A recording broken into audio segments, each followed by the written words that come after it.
Welcome to How to Decorate from Ballard Designs, a weekly podcast all about the trials and triumphs of decorating and redecorating your home. I'm Caroline. I'm on the marketing team. And I'm Taryn, and I'm a product designer. I'm Liz. I head up the creative team. We're your hosts. Join the expert team at Ballard Designs for tips, tricks, and tales from interior designers, stylists, and other talents in the design world. Plus, we'll answer your decorating dilemmas at the end of each episode. We love answering your questions, so don't forget to email us at podcast@ballarddesigns.net. Now, on with the show. All right, our guest today is West Coast designer Kim Lapin. After renovating 7 houses in 7 years, more on that later, she launched her design firm, Kim Lapin Interiors, in 2020 and hasn't looked back. She mixes elevated materials and a casual feel to create rooms that are contemporary but easy to live in. Kim, welcome to the show. All right, ladies. Thank you so much. We got to start with you renovating 7 houses in 7 years. I don't even know how that's possible. I'm exhausted. Yeah. So I know. It's crazy. Obviously that unlocked a passion for you. Yes. So why don't we start there? Okay, yeah. So there was no intentionality thinking we were going to start renovating homes. That was not the plan. I was modeling full time. I was actually pursuing acting, and in the pursuit of acting, they were like, well, you're tall. Maybe you could get some print jobs to support your acting classes because it's really expensive, and just to make some money in the meantime, because it takes a long time to get started in the acting world, as I'm sure everyone would know that, or just assume that because, it's very competitive. And so I kind of got pushed into it because I was a college athlete, and they're like, well, you're tall and really broad and not really model vibes, because I'm not a size 0. I'm a size 6, but you can do commercial modeling. And so I was like, okay, whatever I need to do to make money, I'll just do it. So I started modeling, and that lasted a decade. And I never got pushed into the acting thing. I tried, but every time they'd be like, you're so tall, you're so tall. The guys are 17 inches shorter than you, and it just wasn't working. So during this time, I still had this love for construction because my dad's a GC, my brother's a GC, and I loved just making the spaces I was in look beautiful. And my husband and I got married in 2014. And even our first apartment, it was full furnishings, changing out some of the lighting, changing the flooring. And it just seemed second nature to me because my whole life, my parents would do that to their houses because it was they couldn't get, their dream home, but they would buy the ugliest house on the best street in the safest neighborhood with the best soul systems. And they would just turn that house into their dream house over time, but it took a long time for them to do that. But I was used to these personal home projects, so it wasn't that intimidating to me. And we lived in that apartment for a year, and then we bought our first home in Echo Park, and we renovated flooring and lighting and just not crazy. We weren't doing full gut renovations the full 7 years. That came in the 4th house, and then we had 4 homes in a row that we were doing massive renovations. But it was a really good market. So there wasn't this fear of not getting our money because we knew that if we sold, we were already in the green. California, the real estate market was crazy during this time. So we bought our first house in Echo Park, did a few things, renovated some things, did some exterior stuff.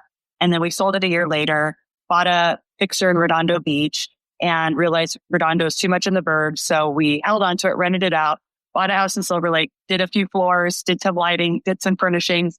And we did that again. Silver Lake, Los Feliz, Hollywood Hills, Palos Verdes, Rolling Hills. And it was all over the place, but it gave me this confidence. The projects got bigger and bigger and more detailed.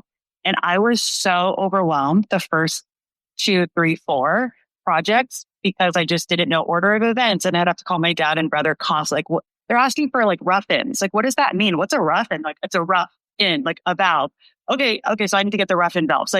Just understanding the order of events and the timeline, and just not being so overwhelmed by the details. That got easier and easier and easier every time we did a new project. And so I just became more confident, and I was kind of documenting it a little bit on social media, but I was mostly still modeling at that time. So my social was mostly my modeling jobs with Nike and Target and Old Navy and whoever I was working for at the time. But it kind of got easier and easier for me also to kind of rebrand myself because I was still putting little bits out into the world. This is what I really want to do. And I never really loved modeling. It wasn't what I was pursuing. It wasn't really what I wanted to do. It was just something I got pushed into. And felt like I had to do it because I had this dream of acting.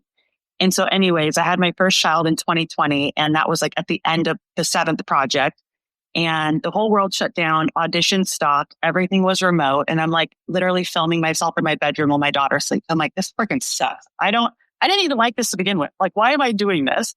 And people started asking me because they were like, I loved your last project, because I got better and better too. You refine your style, or you realize what your style is, you refine your style. And then you kind of go like, oh, if I could do this for someone else, like this is how I would do it. And so you get better and better at just figuring out like, who am I as a designer? But I never thought of myself as a designer because it was always a hobby.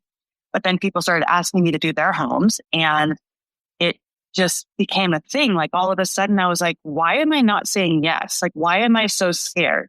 And it was because I didn't feel like I had my systems and processes in place, because I never really put time and effort into that part, because I didn't think this was actually going to turn into something. It was so organic. So it just happened over time, which is how the best things happen. I'm so grateful that it did, because I was truly not happy. And modeling can be such a toxic environment and so competitive. And I felt like I needed something to like pull me out of it, but I didn't know what it would be. People started asking, and I just was like, I'm so tired of feeling this way, this horrible feeling of not feeling fulfilled. Like nothing could be harder than this feeling. So not knowing the business, not knowing contacts, not knowing the verbiage, walking into LA showrooms where people are like looking at me like, who are you? And I'm like, Kim, I'm Kim. And I'm doing someone's house in Manhattan Beach. Can you help me? Like, I just started putting myself out there. And that's like how it snowballed into something.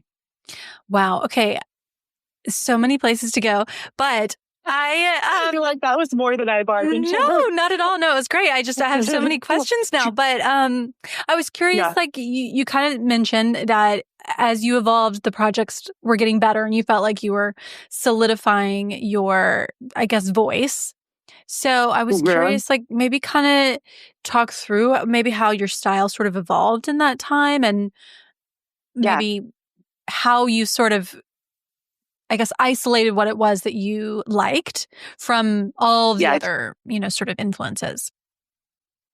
For sure. So in the first, I would say like 2 to 3 projects, I feel like I was just doing like my version of fun, because I always feel like my style, even like my clothing style, the way that I present myself into the world, I'm like very casual and laid back, but I also like to like have fun accessories and fun details. And that's kind of the way I design as well, where I have like this foundational base layer of like clean, laid back design, but I like to layer in slowly the beautiful, delightful, fun details that make the room feel more special and unique than like another designer over here who might do the same thing in a different way. It's like still kind of modern, still kind of West Coast casual, but it's maybe like more coastal, and there's more grays and more blues and more literal West Coast.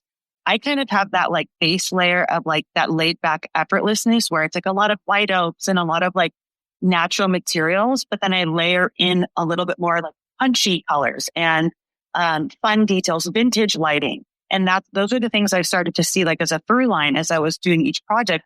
I would like find myself on first dibs till 4 a.m. being like, my heart would be racing. And I'm like, what is this feeling? It's passion. I had passion for this. Like I didn't recognize it because I was like so excited. I'm like, I'm getting like so excited over these sconces. Like I have to have these sconces. And so I just started to like recognize like the things that would excite me. And when I'd go to like flea markets, I would see like, I'm like, what is this? What is this style called? They'd be like, oh, it's Italian 1940s sconce. I'm like, Italian 1940s sconce. And so I would like take note of the things that I love so much. And that is just what informed my style. Because in the beginning, it was more like quiet couch from RH because it's on Pinterest. And I'm going to do that with this CD2 rug. And then I'm going to do that with this. And I was finding ways to make my house look cool, but it wasn't that much different from everyone else's homes out there. And I think it was because I wasn't comfortable. I didn't have enough experience to know like what the options were to me, like how to customize a sofa. I didn't have a custom workroom. I didn't even know what that was in the first couple houses. But as I dug in and did my research and learned more and more and more, I realized like the world is my oyster. I just need to be passionate and curious. So I just started getting more curious and figuring out like, well, if I wanted to do that sofa that had that arm detail and that base detail, okay, I can't find it on a big box store, but that no designer is probably buying all their stuff from big box stores anyway. So I started realizing like, they're just doing a lot of custom stuff with their own custom fabrics. Like I can do that too. I need to not be intimidated that I don't know what the verbiage is. I don't know how to talk to these people in the language that they understand. So I need to learn to speak their language. And it was just through practice, trial and error, and not being afraid to look stupid that I learned what my style was, because I love the details. Like design for me is in the details. And I love designing custom furniture. I love designing custom millwork. I love using vintage lighting. And those are the through lines through all of my projects. But I didn't know what those things were even called. Like millwork. I was like, well, what's that? What's a millwork? Like, well, millwork is like wood, joinery. You know, I'm like, joinery, wood. Speak plainly, people. Like, okay, it's wood. It's built in, you know? It was just, I was such a novice. And so I also would ask my dad and my brother a lot, like, what are they saying when they say that to me? And so they would help kind of like translate. And so over time, it was just figuring out like how to speak the language of people in the industry. And I was like, oh, okay, so that is what I like. I just didn't know that that's what it was called. We were calling it two different things. And to be honest with you, I'm still learning so much. I've only been doing this for 4.5 years. So I'm still client facing for 4.5 years. I did it for myself for 5-6 years before that, but it's just learning. Like it's learning and curiosity and realizing like, okay, vintage lighting is a big thing for me. And if it's not vintage, it's vintage inspired, or it has like that maybe an Art Deco shape to it. I love Urban Electric for that reason, because they do a lot of like period inspired lighting, but in like a modern, fresh way. So you start to learn the brands and the showrooms that kind of carry the products that you relate and resonate most with. And so for me, again, like vintage lighting, more detailed millwork, like fun and delightful hardware details. And like stone, like I use like stone a lot in fun ways. And we were going to marble say edge stone detail. if you didn't, because you're stone. Oh yes, like yeah.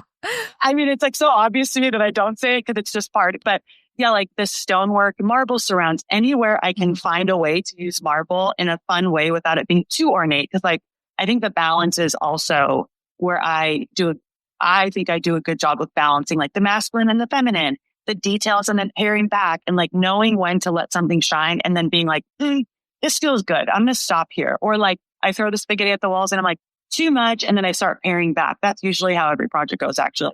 More and more detailed. And then I pare back, kind of find that like that midpoint. And I just learned through trial and error, honestly. It probably took me up until like that point where I started my business 2020 to kind of realize like what my design ethos was and like what that style was, because that's when people started inquiring. They weren't inquiring the first few houses. And I think that it's because they were seeing I was refining my style over that time. And then finally it seemed like, oh, there's a look that she does.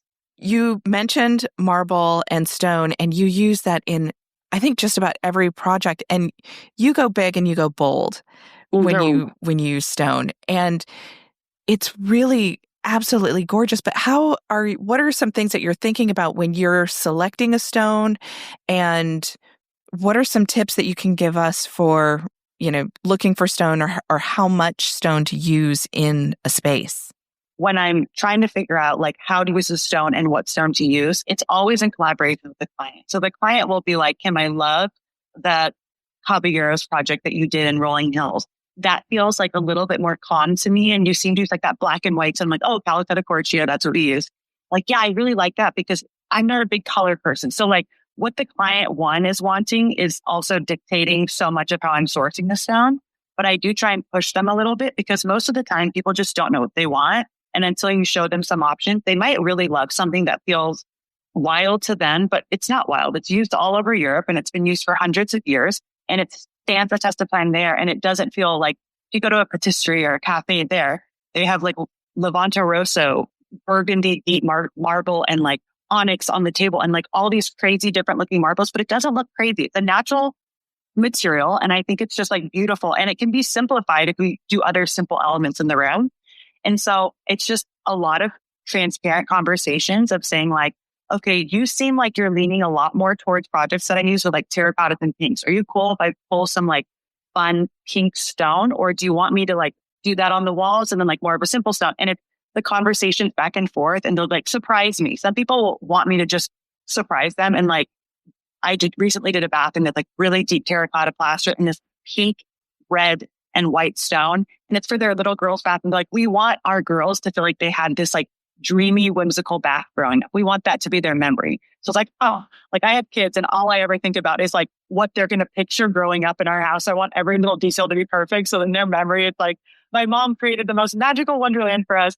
And so I really put myself in the shoes of those parents too when I'm designing spaces of like really wanting to make sure that when my clients enter their homes, it feels magical and whimsical and it's a place they want to be. And sometimes the place they want to be does not have pink stone. It might have white and black stone, or they want to go like a little bit more bold. But if people are coming to me and asking me to design their home, usually it's because they're already on board with what they're seeing on social media, like with what I'm putting out there. And they know that stone is something that I lean heavily into. And so they naturally are aligned with that. But really, it's just kind of like we have a really in-depth questionnaire where we go through like, what are your favorite colors? What are colors that you hate? What would you be really excited to have in your home? What would you be like disgusted by? Like I like to have these really transparent conversations so that I know I'm not just sourcing things like because I like it. It has to be something that I know they're really into. And I'm constantly showing them samples, color palettes. We have meetings where I lay out like all these slabs in front of them, samples, and just say like, show me like what you're really drawn to and show me what you're not. So it's not like I'm guessing and just like, oh, I'm really good at, deciding what my clients want. It's because they're showing me what they're drawn to. And then I lean really heavy into that and then find other things that look a lot like that. But one thing I will say is that I try and have like one star in any room, but not multiple stars. Like I think it gets really overwhelming and ornate. And some people are maximalists and that works for them and that's what clients want. For me, I like to have like a rock star and then like backup singers because otherwise it's too much going on. And I find it to be overstimulating and a little too busy. So a lot of the time, the stone is the star and maybe the chandelier. And then everything else is like backup singers. It's like peaceful on the eyes. Like I don't need to have crazy wallpaper in my office. This is my office. I have a really worn, calming plaster because that's what feels good to me. And then I have like my cool lights, like calm millwork, and then like a couple fun details, And so it's just finding the balance between like who's the star and then who are the backup singers and not getting carried away. What are your favorite applications of marble? Like you mean, obviously, I think most people would think of a countertop, but you use them in all sorts of like surprising ways. I mean, side tables or what are some ways that are sort of like your more go-tos, I guess, for stone that people wouldn't think of? It's funny. Like countertops are like, well, yes, of course, a countertop. Like I know a lot of people associate stone with countertops, but like fireplace surrounds are the things that I like have a lot of fun designing.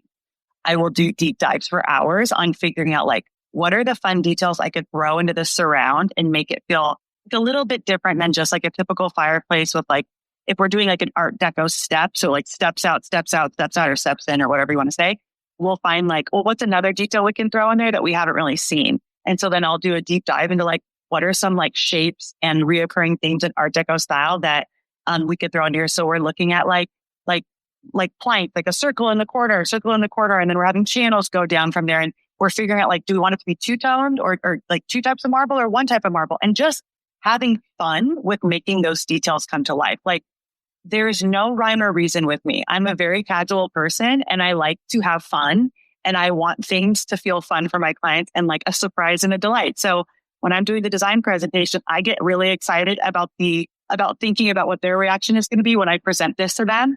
And I want, like, if it's cooler to do two types of stone than one, that's not harder for me to do that. I'm just calling that out on the plan and I'm just specifying two types of marble.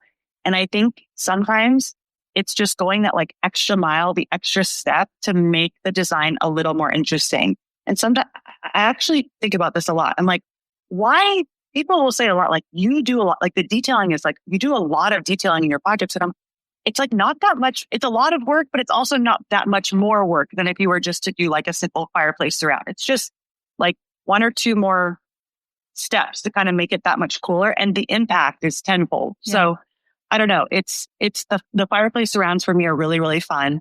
And recently, I mean, we just presented it, but the house will be done in the spring. We have like 3 or 4 projects that will be finalized or finished in the spring.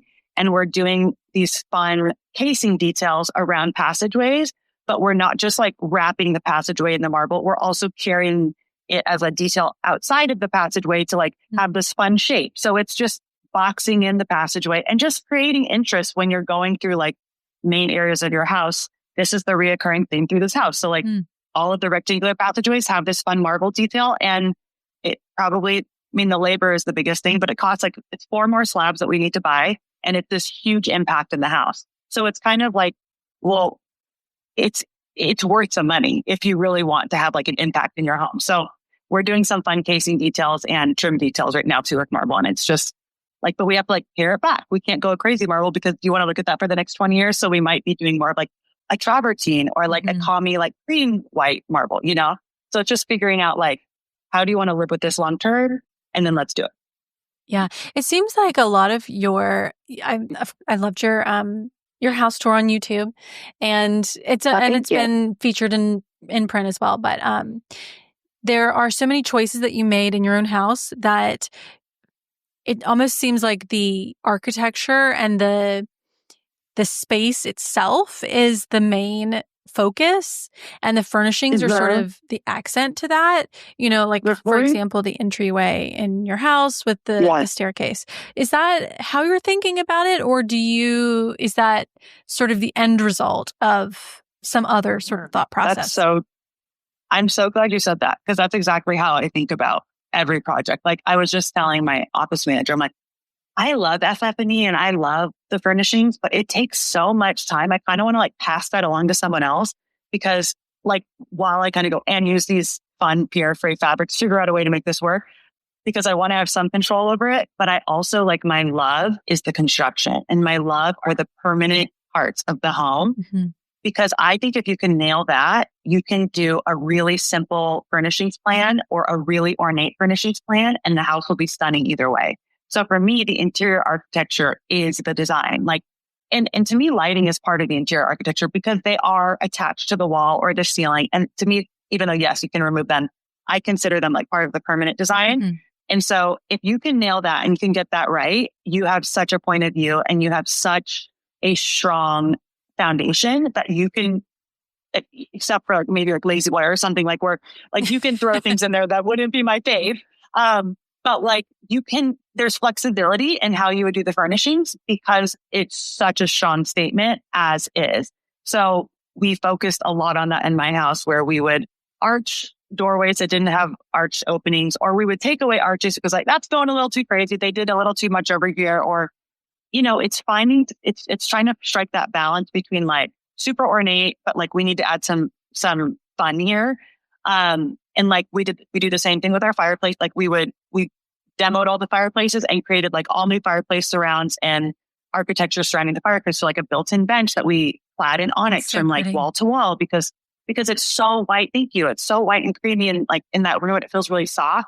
I'm like, well, now we're verging on boring. So like, what are we going to do to make this not boring? So like onyx, that would be really fun, but not the backlit onyx, because I'm not a big fan of. To me, it feels like Hollywood Hills bachelor pad. But like finding the ways to like add the jewelry and the accessories. Like I think of stone and lighting as like the jewelry. I love jewelry, by the way, like a jewelry person.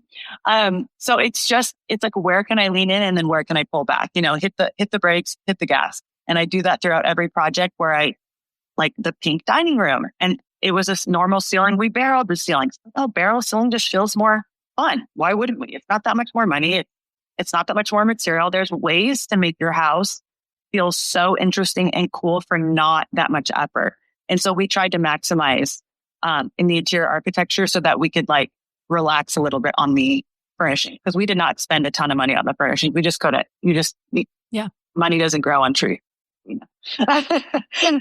You do have such a pared back design, especially within the styling, I think, that it works, but it works because the architecture is so strong and so thought out, and in many cases bold, that you can kind of pull back a little bit in the furnishings. That makes total sense. Yeah. Thank you. I love that you see that, because sometimes I don't know how to describe it, but it's nice to hear it like echoed back, because that's how I want it to be. But I never know if it's like landing that way. So I think that's the first time it's been like described to me like that. And that's what I want. Like, that's what I intend for. I wanted you to talk about kind of lighting because it seems to be this passion of yours as well. Like you talk about it a lot and how much you love lighting. Yeah. So how about you talk us through how you handle lighting in different projects? Yeah. So that's actually one of the first things I talk to clients about when we have inquiry calls, is that like lighting is, to me, it's like art. So instead of spending a lot of money on artwork at your house, like I'm not going to be choosing any art for your house. Like I'm not an art consultant, but I do know lighting. And I think that we should maximize the lighting plan so that you are getting like certain types of lighting in different rooms. Because to me, if you have all overhead lighting and no decorative lighting, well, then you live in a spec house and it's very like flat. It feels very flat and it's unflattering and you don't know why it doesn't feel great. You just know that it doesn't feel great. But when you're in a house with sconce lighting and pendant lighting and floor lamps that are like shining over the top of the couch, well, it's like a little area for reading. You don't know if you're not into design and you don't really know how to define things. You just know that it feels good. It's just the warmth, the glow, the way it makes you feel. And lighting has that effect on people. And once I really got into like, again, after like the third or fourth house and realizing what that through line is, people would always say like, you do such great lighting. And I'm like, I do? Like, I don't know. It just seemed like second nature to, why wouldn't we have a sconce on that wall? It feels like a fun moment to have light shining in that corner where otherwise it wouldn't be kind of like a dark dreary corner, you know? And so now I think of it as art and I think of it as part of the budget where it's like art budget. And I'll tell my clients, like, I'm not going to be specifying art for you. If you want me to, I can connect you with a consultant that I trust and love.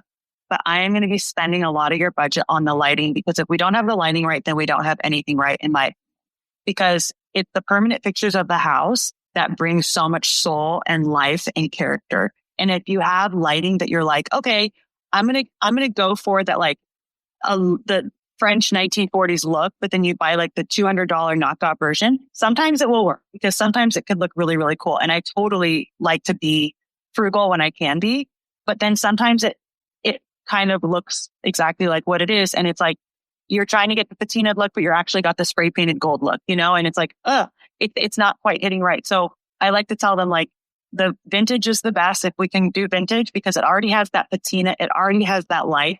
And there's just so much character and quality that comes with things from the past because things are just not made today the way they were made back then. And I try and incorporate as much of that as possible. Also, you know, it's like more eco-friendly, but like it's not the driving force, but it is great that we're not just like new everything. But yeah, I mean, to answer your question, lighting is the biggest part of our project, budget-wise too. Like I'll tell them like, at least this much money needs to go to lighting because this is going to make or break the project. Similarly to how the interior architecture is. Because if we have that right, then everything else can be flexible. Like I can do some big box purchases for furnishings if we have the foundation right. But if we don't have that right, then it's going to be a mess. So it's really one of my biggest priorities when it comes to budget and how I start the design for any new project. Okay, something that really surprised me when looking at your portfolio. You are not a table lamp girl. Oh, yeah. I mean, it's not that I don't like them. I just feel like I already have so much lighting everywhere else. I'm like, do we need it? But no, I like them if I feel like I find the right one. But it's not that I'm against them. Even that shrug. I've never thought about it. Even the shrug you just did tells us a lot. No, you're a sconce lady. Yes, I'm a sconce gal. Yeah, so you wanted a whole hard, you know, like a fix. Yeah. It wasn't really until maybe the second or third time going through your portfolio that I even noticed it because it's not as though there's like a hole. So it just, at one point I was just like, she like doesn't have any lamps, but yeah. Anyway, so I just found that surprising. That's so true. But like you said, I guess you put so much care into maybe the ceiling fixtures and the sconces that it's not necessary. And I guess maybe it does sort of create more of that edited down look that you achieve. So anyway, it kind of surprised me because I feel like many designers are like, the more lamps, the better. And okay, so I have a comment about this. So I totally, like when you said that, I was like, is that true? Do I not have? You're right. I have 3 kids under 5. Cords, it's a disaster. I have 2 dogs that barrel through my house. And when I'm designing anyone's house, I'm like designing it from my perspective of like, what would I want and not want as the homeowner? And like, if the table lamp is like 5 feet from the wall where it would be plugged in, of course, I know we have cordless lamps and stuff, but I just mean like some of the vintage ones that I really love have cords, and there's logistics to it where I'm like, that will be really inconvenient. And then there's going to be like a power cord, or there's going to be something in the way, even though in the photo you won't see it, but for their everyday living, it will be there. Mhm. So I think that is why, like, without realizing that's what I was doing, I think that is why, as I give it more thought, why I try and hardwire as much of the lighting as I can. But for this last project right now that I just presented like 2 weeks ago, I do have some vintage like floor lamps and table lamps. It's just funny that you just said that. 'Cause I'm like, actually, well, it's because I'm thinking like, you know what? It would be nice to layer in even more lighting. But this particular space, the sofa is close to the wall because it's kind of like a formal sitting room and it's smaller. So you're not having like a cord running like 5 feet to get to the wall, or like logistically, I'm like tripping hazards, little babies, kids, you know, like I think that's why. But that's a good point. Yeah, I never It's thought of not it. like missing. Like I said, it's not like it took me several times to go through, but yeah. And But it does make me curious to figure out like what would be the perfect floor lamp or the perfect table lamp for you. I know. Well, it would have to probably, at this point in my life, and if I'm working for all of my clients, except for 2 right now that have like young kids. And so I guess I'm just always thinking about it from that perspective. But I guess it would have to be like cordless. Because like or in the because ground. a lot of these homes we're doing full gut in the ground. A lot of them, like we're doing full gut renovation and they're not always tearing up the floor. So then we're working with kind of what they have already, but we're gutting the materials. We're scraping it clean room to room. But like if we're doing a new build, yes, like we could totally, but sometimes there's just logistics of like, okay, do we want to tear out the concrete below when we're doing, you have to create a channel for electrical to get to that, you know, there's logistical things that keep it from being realistic. You guys have any links, send them my way for cordless. Vintage lamps that are cordless. Well, we can't have you with the vintage ones, but we've got vintage inspired ones. Maybe I have a collab coming up where I'm going to create vintage inspired lamps that are cordless. There you go. Or rechargeable or something. Mm-hmm. Yeah. It is all the rage. For sure. Yeah, totally. Okay, you mentioned you have 3 kids, all quite young. And correct me if I'm wrong, but it sounded like you renovated your current house before you had kids.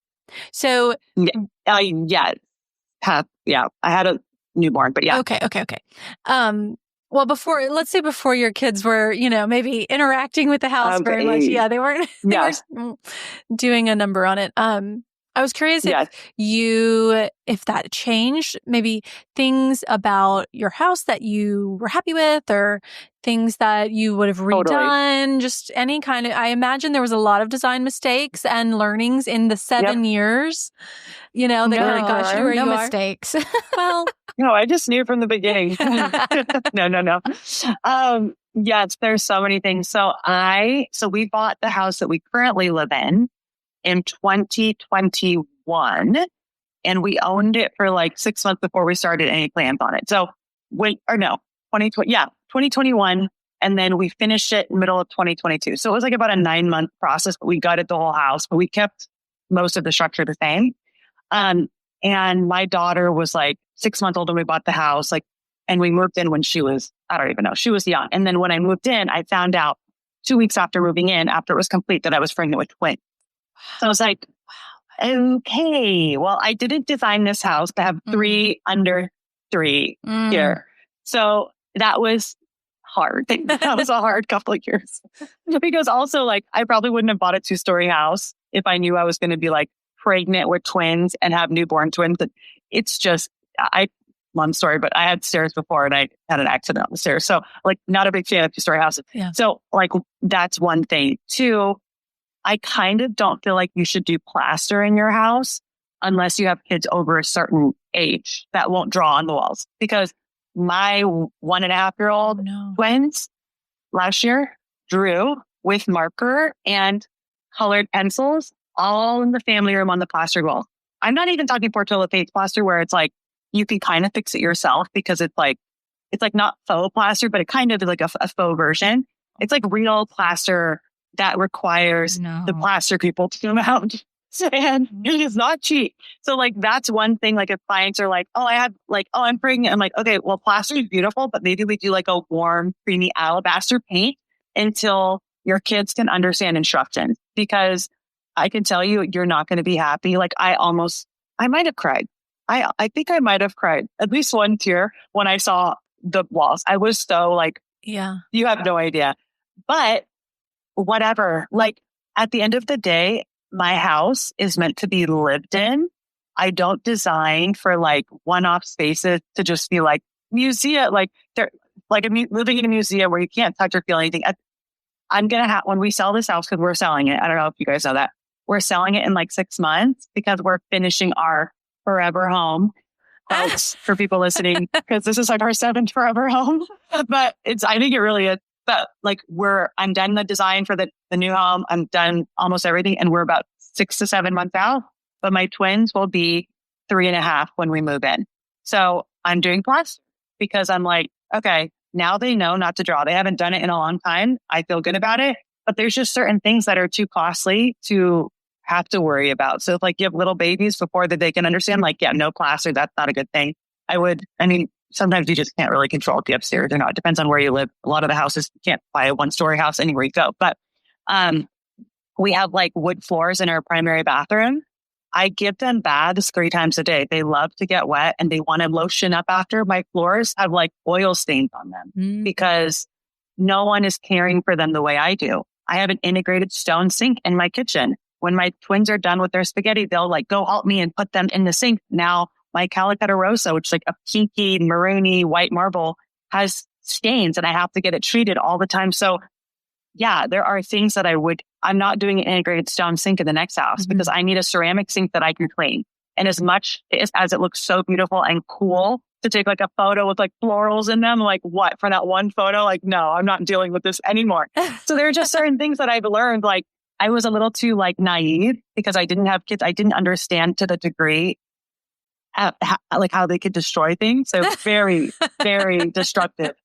And so now I just learned like, okay, I'm going to do like tile or stone flooring in my primary bathroom because my little kids are going to take baths for a long time, I think, like in that, and it's in my bathroom. Yeah. So there's just like places that get a lot of wear and tear. I have to make sure that the wear and tear can stand up to them. So sure. I am making those choices. And when people ask me, I love the parquet wood floors in your bathroom. Like I love them too, but they're white oak and they're clear matte because I wanted like light, like really like, you like kind of like what you see behind me, like just untreated white oak wood. I love how pretty and airy it feels, but no, it absorbs oil, it absorbs lotion. And if they're like, they want to do my makeup in my bathroom. And if they're like lipstick gets on it's hard to deal with. Yeah. And I don't want to have to worry like that. I want to be present as a mom too. I want to have fun with them and not be the mom who's like, don't touch this, don't touch that. No, Yeah. So I'm trying to set myself up for success in the next house. Although it is going to look so great. I'm like, don't watch that. Like I know I am going to be like that, but I'm trying my best to learn my lessons. But like, do I do wallpaper in their room? Part of me is like, well, 3.5. Get an extra roll and you can always like, go right up over it. Totally. It's also kid to kid. So like my oldest never did one thing wrong. She's very obedient. She's like really, so I just assumed they'd do the same. It's always those second and third kids. It's always those twins. There's 2 of them too. Yeah. Double trouble. Yeah, that's and a hard age, like you said. You're still in the thick of that. So yeah. So you mentioned here and on your Instagram, you're talking a lot about your home you're working on. Can you share a little more about that with us? Yes. So we do, like I mentioned the development projects that we do. So my custom client projects, and then my husband is in real estate and does investment. So we do development projects as well, where we will purchase a home, renovate it. Obviously, the budget is completely different because we have to be really like on budget, under control there. So it's a less layered version, like my client homes, because they're okay with spending on like the pure freight fabric. Like we don't have that for a spec home. But we were looking at this house that we ended up buying for ourselves for a development project. And I just walked in, was like, this is unlike any house I've ever seen before. Like it's 1 story. It's in this equestrian part of Palos Verdes. So it's all horse trails, huge, like eucalyptus trees, just beautiful. And the house is 180-degree view of the ocean, like unobstructed.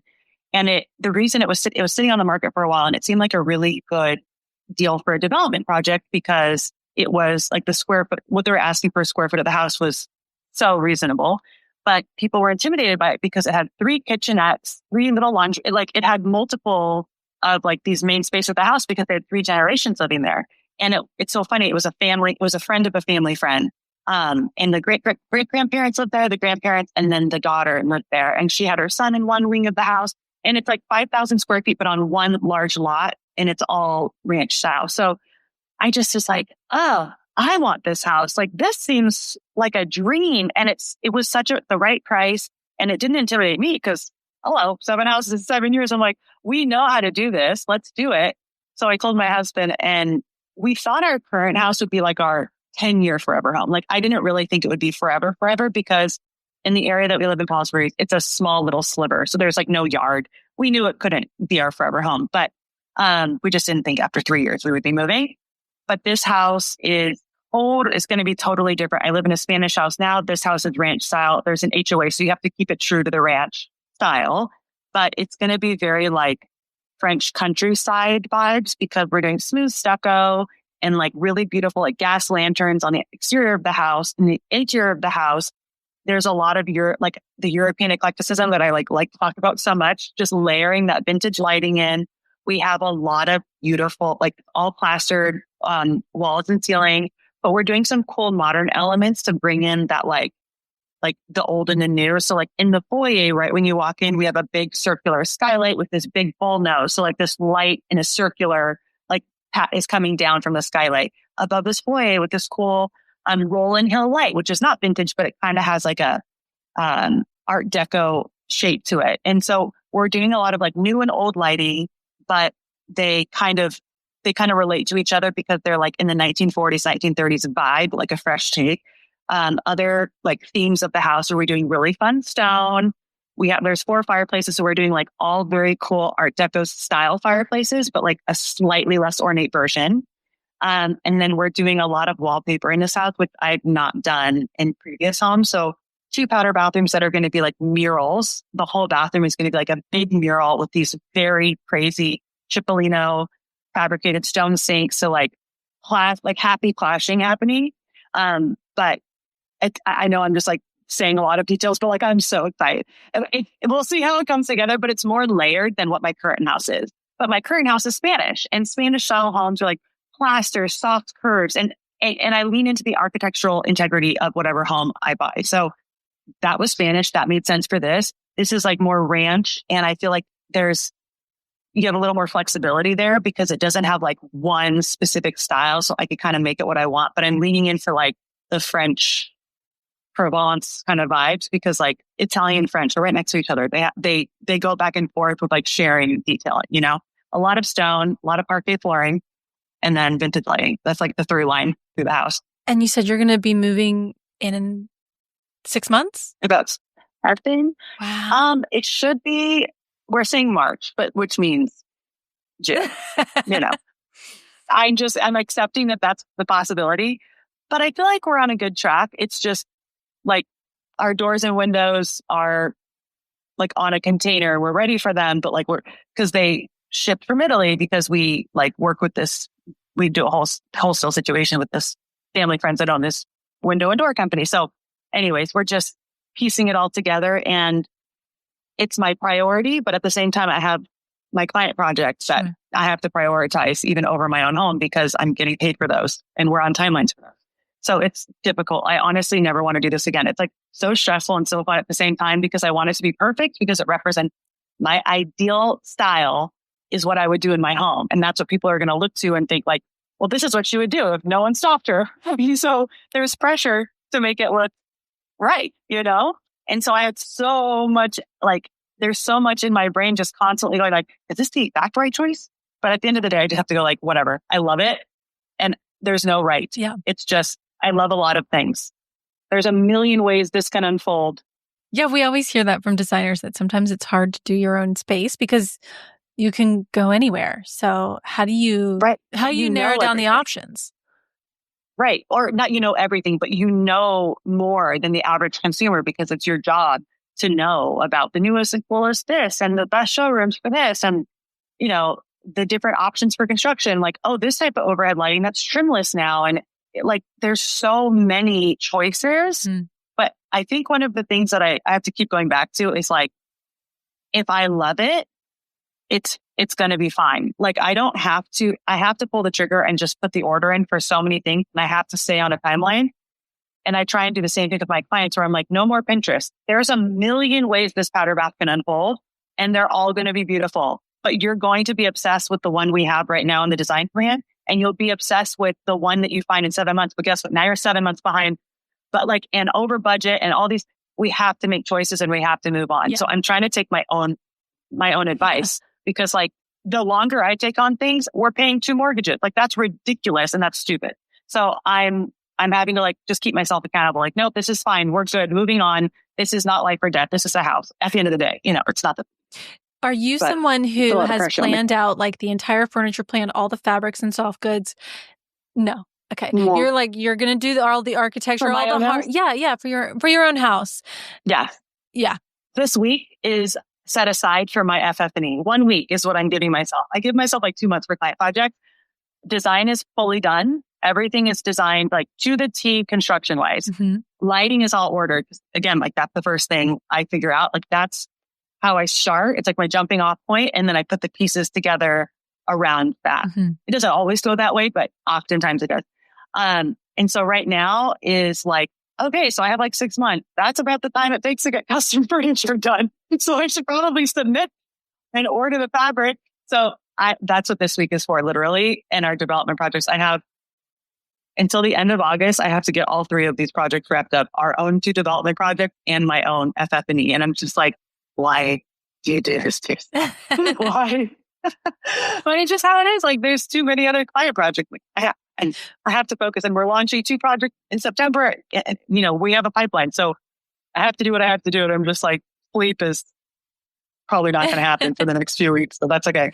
What sort of fabric and furnishing choices will you make with the kids? Will you go different direction than what you've done in your house? Yes. So for my kids, so right now the twins have cribs, wooden cribs. They're not going to be cribs at the new house because we're slowly transitioning them out because they're going to be 3.5. I'm trying to keep them contained because they do wreak havoc even on us. We have them in a tent because if we don't have them in a tent, they get out of their cribs and then they run in different directions at night to just terrorize us. That's for fun. So we did that. We kept them in a crib, but now we have these see-through ventable, tents where they just it's like a mosquito net almost. So in the new house, they're going to have their own beds, real little toddler beds. So I'm thinking, I have this fantasy of doing this beautiful velvet Pierre Frey, a custom upholstered bed with fun base, blah, blah, blah. No, I don't think that's very smart. I think I'm going to do a crate and barrel bed. I think I'm going to do a couple cute crate and barrel Jake Arnold collabs because they're so cute, so affordable. And I have a feeling that they're going to trash them. And then in 3 years, we're going to have to switch the beds out or 4 or 5, you know what I mean? But I'm trying to be able to, I need to have the high road, at a certain point, we can't just keep spending money on stuff and it's an expensive project. So for the kids, I'm going to make it the cutest version of the big box versions that we can. So crate and barrel, CB2, something like that for their bed. And then I will do, again, their reading lights are vintage. Their pendants are vintage. We're going to do a really cute Nordic knots or something, some fun scrolly rug. I'm going to drench their room in color from Farrow and Ball. And I think I might even have the crown moldings painted on. So it's a fun, folky vibe in their room. But no, on the furniture, I'm not. I don't have the bandwidth to design custom beds for them at this point. Hey, I don't even know what that would be let's say 12, 13, 14 yards for a custom full bed. $300 a yard. No, thanks. So I'm doing CB2 or crate and barrel. Honestly, Jake Arnold's collection is so cute. So I think I might be doing that. That's exciting. I mean, do you have fun with kids' rooms? I feel like kids' rooms, you can kind of go a little quirky. Oh, yeah. You can. So I'm doing 2 right now. And they're really, really fun to design. But if I throw all the spaghetti at the wall, like I was saying earlier, we're doing like a really fun wallpaper, really fun Roman shade, and then like custom upholstered bed. But in the beginning, the client is always like, I want my kids to have the most special room. I'm like, okay, I got you. And I'll be like, okay, so this wallpaper is like X amount per yard. Yes, I want it to be beautiful. Okay, great. And this fabric is, it's like $200 a yard. Are you sure you want me?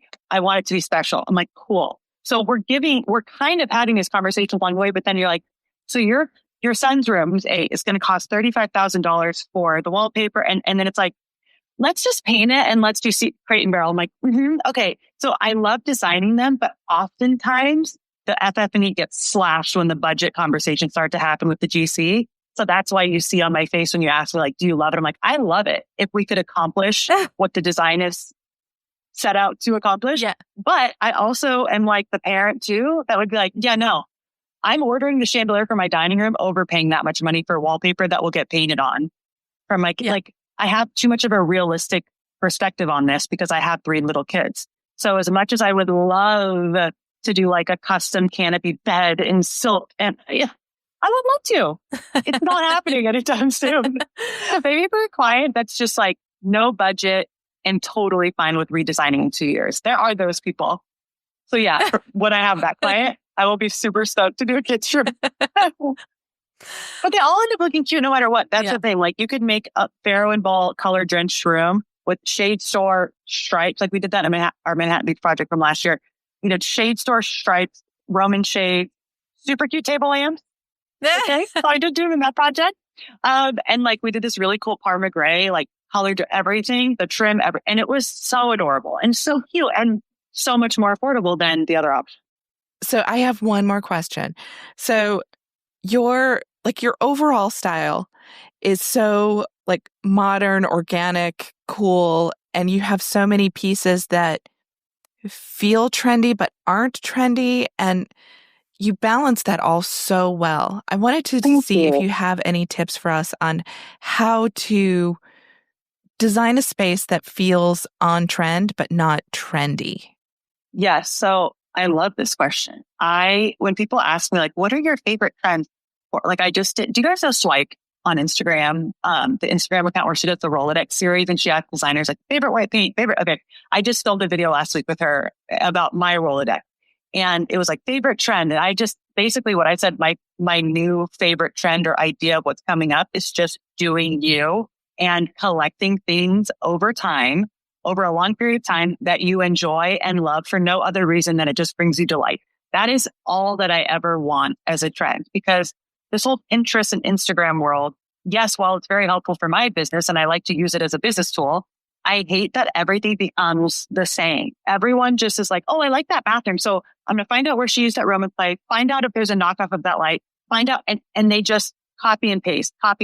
While I understand that for like the average consumer who is not looking to hire a designer because it's too much money, I support that totally. Like, use it as inspiration, whatever. I hate that even I see like designers will do that. And it's like copying and pasting. And I just don't think that trends have no longevity because there's too much money being spent in a short period of time to follow a trend. It's such a waste of money. And then you're going to want to redo your house in 5 years. And I don't want to set my clients up for that type of failure where they're like, this was so cool, but now it's so outdated. It's so 2025 and we're in 2030 now and I want to redo my house. So my whole thing is like, the reason I feel like it might feel like quote unquote trendy to some extent, but also you said like, there is like a timeless nature to it, is I try and like lean on the like through lines of like historical places that kind of just always feel beautiful and cool. So like we just went to Lake Como for vacation and like all the floors are parquet, tons of stone. And I'm like, yeah, see, like these are cool. These were cool then. They're cool now because they are beautiful and timeless and they're integral. There's a lot of character and there's a lot of quality that's put into these things. So like I lean a lot on quality. I only use real materials. So I'm not using the fake version of anything, like something that looks like this, but it's not. Like I did an X video recently and I was like, I don't like fake marble looking things or faux wood or veneers because they don't last. They're still not cheap. I mean, they still cost something. And then they just look like the fake version of that thing. They don't actually look real. So I think if you're focusing on like quality and using the real materials, you can't go wrong. And then if you're also just utilizing things that give you joy and you enjoy and you love, and like they delight you and they make you happy in your house, you can't go wrong because you're just trusting your gut. You're not looking outwardly to figure out what's cool. You're just going like, I love this. So that can't be wrong. Like love, that's not up to anybody else. That's just your opinion. And so the way I design is just like from my gut. Like I adore this. I don't think it's cool because Kelly Worcester did something similar 2 years ago. I think it's cool because I saw it at an antique shop and it just looks cool to me. I don't know why. It just is. It just feels that way. And if my client feels the same way, great. If they don't, then I'm like, we don't need to use it. I don't want you to do anything for me. Do it for yourself because this is where you're living. You have to love your space. So it's just, again, always having those transparent conversations of like, every single thing we put in your house, you have to stand behind. Don't feel like, oh, I have to do it because it's Kim Lapin is designing my home and she only wants to do homes that feel like her. Well, that might be true because I only take 6 projects on at a time. I want it to be true to my personal aesthetic as well, but it's got to be their version of me. You know, it has to work for them. So as long as they're not like looking outwardly to find the like acceptance or making sure they're friends, like it's like, does it feel good to you? Does it bring you joy? Do you love it? Then you can't go wrong. You know, it's never going to go out of style if you love it. I feel like there's a ballad in there somewhere, you know, it's your design mantra that love can't be wrong. Like a rock style. I'm going to have ChatGPT make me a song and I'm going to put it on my Instagram. That's going to have to be the title of this episode. Love can't be wrong. Yeah. Love can't be wrong. Amazing. That's hilarious. Well, Kim, thank you so much. This was so fun. Your portfolio is gorgeous. And it was just such a pleasure to talk to you. You too. Thank you, ladies. So fun. Go to Houston. Go Spicy Marg. Can you tell everyone where they can find you and follow you?